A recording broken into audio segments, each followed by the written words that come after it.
আউযুবিল্লাহি মিনাশ শাইতানির রাজীম বিসমিল্লাহির রহমানির রহিম আলহামদুলিল্লাহ কাফা ওয়া সালামুন আলা ইবাদিল্লাযিনা ইসতাফা আলহামদুলিল্লাহি রাব্বিল আলামিন ওয়াসসালাতু ওয়াসসালামু আলা সাইয়্যিদিল আমবিয়াই ওয়াল মুরসালিন ওয়া আলা আলিহি ওয়া আসহাবিহি আজমাইন। সুপ্রিয় দর্শক শ্রোতা, সবাইকে অনেক অনেক প্রীতি শুভেচ্ছা জানিয়ে, দেশে বিদেশে সবাইকে অনেক অনেক মোবারকবাদ জানিয়ে, সুস্বাগত জানিয়ে মাহে রমজানের গ্রামের কাগজের এই নান্দনিক আয়োজনে সবাইকে সুস্বাগত জানাচ্ছি। দর্শক, পবিত্র কোরআন নাজিলের এই মাসে আল্লাহ তাআলা বলেন, শোনো, তোমরা তাআওয়ানু আলাল বিররি ওয়াত তাকওয়া ওয়ালা তাআওয়ানু আলাল ইসমি ওয়াল উদওয়ান। তোমরা প্রতিযোগিতা করো কিভাবে তোমরা নেক কাজ করবে, তোমরা কিভাবে জান্নাতের পথে তোমরা হাঁটবে, তোমরা দৌড়াও। আল্লাহ বলছে ওয়াসারিউ ইলা মাগফিরাতিম মির রাব্বিকুম, তোমরা আল্লাহ তাআলার মাগফিরাতের জন্য, ক্ষমার জন্য তোমরা দৌড়াও, তোমরা ধাবিত হও আল্লাহ তাআলার এই ক্ষমা পাওয়ার জন্য। মাহে রমজান সবচেয়ে উচ্চ মাধ্যম, সবচেয়ে কঠিনতম একটা আল্লাহ তাআলা সুযোগ করে দিয়েছেন মাহে রমজানে। মাহে রমজান যখন আসে তখন ব্যক্তি, পরিবার, সমাজ, রাষ্ট্র সর্বত্র একটা পবিত্রতা আমরা দেখতে পাই। মাহে রমজানের এই প্রথম 10 দিনে আল্লাহ তাআলা বলেন, শোনো বান্দা, তোমাদের প্রতি অবারিত রহমত নাজিল হয়। বৃষ্টি যেরকম নাজিল হয় দুনিয়ায়, এইরকম বৃষ্টির মতো রহমত আমি আল্লাহ তাআলা তোমাদের প্রতি নাজিল করে থাকি। তোমাদের প্রতি, তোমাদের পরিবারের প্রতি, তোমাদের সন্তানের প্রতি, যারা রোজাদার মানুষের প্রতি, রোজাদার মানুষদের জন্য সমুদ্রের মৎস্য পর্যন্ত দোয়া করতে থাকে, একটা গর্তের পিপিলিকা পর্যন্ত মানুষদের জন্য, রোজাদার মানুষদের জন্য দোয়া করতে থাকে। মাহে রমজানে এই সুবর্ণ সুযোগে আমরা যে আয়োজনটা করেছি, আসুন আমরা পবিত্র কোরআনের সবচেয়ে একটি ছোট্ট সূরা, একটি এক লাইনের একটি সূরা, আমরা জানি যে এই ছোট্ট একটু সূরাটা আল্লাহ তাআলা, সূরার নাম সূরা ইখলাস। আল্লাহ তাআলা বলেন যে মাহে রমজানে এই ছোট্ট একটু সূরা যদি তোমরা কেউ পড়ো, এই সূরার এত মর্যাদা, এই সূরার এত মর্যাদা। আল্লাহ তাআলা বলেন যদি কেউ সূরা ইখলাস একটি বার তেলাওয়াত করতে পারে, তাহলে তার 10 পারা কোরআন শরীফ তেলাওয়াতের সওয়াব আল্লাহ তাআলা তার বান্দার আমলনামায় দান করে দিবেন। যদি কেউ এই সূরাটা, সূরা ইখলাসটা 2 বার তেলাওয়াত করে, তাহলে আল্লাহ রাব্বুল আলামিন কি করবে, যে তার জন্য কোরআনের 20 পারা তেলাওয়াতের সওয়াব আল্লাহ তাআলা ওই ব্যক্তির আমলনামায় দান করে দিবেন। যদি কোনো বান্দা এই সূরাটা 3 বার তেলাওয়াত করে, তাহলে আল্লাহ তাআলা, রাসূল সাল্লাল্লাহু আলাইহি ওয়াসাল্লাম বলেন যে সমগ্র কোরআন তেলাওয়াতের সওয়াব, অর্থাৎ 30 পারা কোরআন তেলাওয়াতের সওয়াব আল্লাহ তাআলা এই ছোট্ট একটু সূরা তেলাওয়াত করলে আল্লাহ তাআলা দান করে দিবেন। এত মহিমা আল্লাহ রাব্বুল আলামিন এই সূরাটি রেখেছে। আসুন আমরা এই সূরাটি সহি করে নেব, আমরা এই নামাজে তেলাওয়াত করি এই সূরাটি, এর অর্থটা জেনে নেব। সবাই আমার সঙ্গে পড়েন, বিসমিল্লাহির রহমানির রহিম। কুল হুয়াল্লাহু আহাদ। উল, এই যে আমি আবার বলছি, উল, এই যে বড় কপ, এটাকে বলা হয় ফার পাশে যে কপ বলা হয়, এটা কিন্তু কেউ বলবেন না যে কুল। কুল কিন্তু, কুল মানে হলো খাওয়া, আর উল মানে হলো বলো। হে রাসূল আপনি বলুন, আল্লাহ তাআলা বলছেন, অর্ডার দিচ্ছেন, হে রাসূল আপনি বলুন, আপনি ঘোষণা করে দিন, আপনি অ্যানাউন্সমেন্ট করে দিন। কুল হুয়াল্লাহু আহাদ, তিনি আল্লাহ তাআলা, তিনি হলো তোমাদের জন্য এত মহিমা বর্ষণ করেছেন। তিনি এক, তিনি একক শক্তি।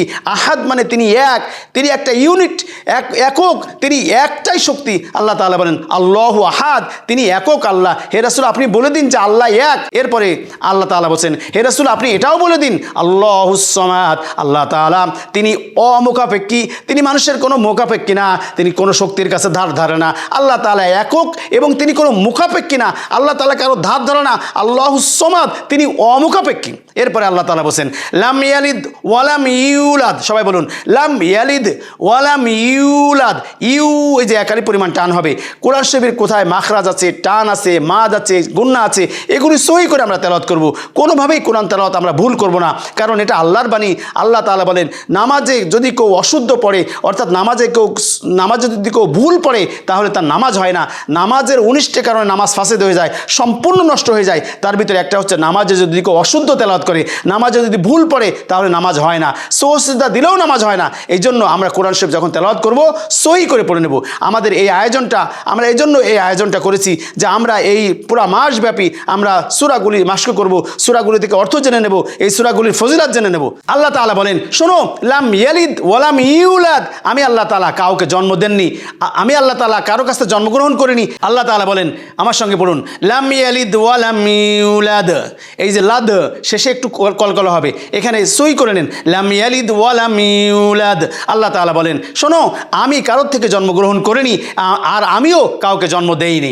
অর্থাৎ আল্লাহ তাআলা এই অমুখাপেক্ষিতার সঙ্গে আল্লাহ তাআলা কাউকে শরীক করা যাবে না। আল্লাহ তাআলার কোনো ছেলে নেই, আল্লাহ তাআলার কোনো সন্তান নেই, আল্লাহ তাআলার কোনো পিতামাতা নেই। আল্লাহ তাআলা বলেন কেউ যদি আমাকে শিরক করে, শিরকের গুনাহ কিন্তু আমি মাফ করব না। আল্লাহ বলেন ইন্নাল্লাহা লা ইয়াগফিরু আন ইউশরাকা বিহি ওয়া ইয়াগফিরু মা দুনা যালিকা লিমান ইয়াশা।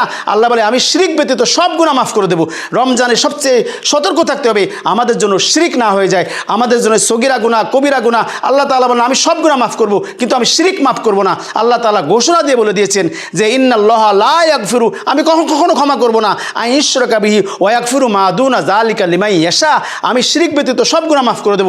এই জন্য আল্লাহ বলছেন খবরদার, লাম ইয়ালিদ ওয়া লাম ইউলাদ, খবরদার আল্লাহ তাআলার কোনো সন্তান আছে, আল্লাহ তাআলার কোনো পিতামাতা আছে, এই বিশ্বাস যেন তোমাদের না থাকে। এরপরে আল্লাহ তাআলা বলছেন ওয়ালাম ইয়াকুল্লাহু কুফুয়ান আহাদ, আর অবশ্যই আল্লাহ তাআলার সমতুল্য কুফু কেউ নেই, আল্লাহর সমতুল্য কেউ নেই। আল্লাহ তাআলা বলছেন ওয়ালাম ইয়াকুল্লাহু কুফুয়ান আহাদ। এই যে লাহু, এখানে একটু টান হবে, উল্টা পেশ আছে, যেখানে টান হবে সেখানেই কিন্তু টানবেন, যেখানে মাদ আছে, মাখরাজ আছে, অক্ষরের সিফাত আছে, এই উচ্চারণগুলি যেভাবে আছে সেইভাবেই আমাদের তেলাওয়াত করতে হবে, সহি করে পড়তে হবে। এই ছোট্ট একটি সূরা আমরা যদি কোরআন তেলাওয়াত করি, এই সূরাটা বারবার যদি আমরা আমল করি, প্রত্যেকটা নামাজের পরে যদি আমরা পড়ি, মাহে রমজানে যদি এই সূরা পড়তেই থাকি, এই সূরা যদি আমরা আমাদের সঙ্গী হয়ে যাবে। আল্লাহ তাআলা রাসূল সাল্লাল্লাহু আলাইহি ওয়াসাল্লাম এক সাহাবী এই সূরাতে বারবার নামাজ পড়তেন, তিনি অন্য কোনো সূরাতে নামাজ পড়তেন না। সাহাবীরা বলেন ইয়া রাসূলুল্লাহ, আপনার অমুক সাহাবী শুধু সূরা ইখলাস দিয়ে নামাজ পড়ে। আল্লাহ নবী বলেন হ্যাঁ, সূরা ইখলাস তার অন্তরের ভিতরে গেঁথে গিয়েছে, সূরা ইখলাসের প্রেম, সূরা ইখলাসের ভালোবাসা তাকে জান্নাত পর্যন্ত টেনে নিয়ে যাবে। এই জন্য সূরা ইখলাস আমরা বারবার পড়বো। ঘুমাতে যাওয়ার সময় আমরা কি করব, 3 বার এই সূরাটা পড়ে ঘুমাতে যাব, যাতে এক খতম কোরআন শরীফের সওয়াব পড়ে, এক খতম কোরআন শরীফের সওয়াব নিয়ে আমরা তারা ঘুমাতে যেতে পারি। আল্লাহ তাআলা মাহে রমজানের এই সুন্দরতম সময়ে আমাদের নেক আমল করার এবং নেক আমলের প্রতিযোগিতা করার তৌফিক আল্লাহ তাআলা আমাদেরকে দান করুন। আমিন। আসসালামু আলাইকুম ওয়া রাহমাতুল্লাহি ওয়া বারাকাতুহু।